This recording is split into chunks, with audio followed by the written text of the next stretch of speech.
ঝাল ঝাল সুজির উপমা তৈরি করব। তার জন্য সুজিটা অল্প ভেজে নিয়ে তুলে নিয়েছি।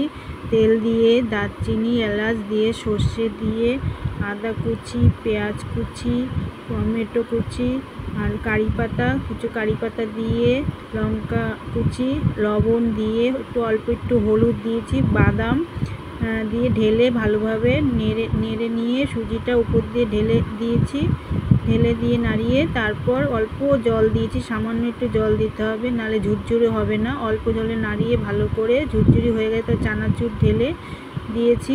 চানাচুর ঢেলে দেওয়ার পরে আমি প্লেটের উপর বেড়ে নিলে সুজির উপমা তৈরি হয়ে গেছে। ঝুরঝুরে ঝাল ঝাল সুজির উপমা।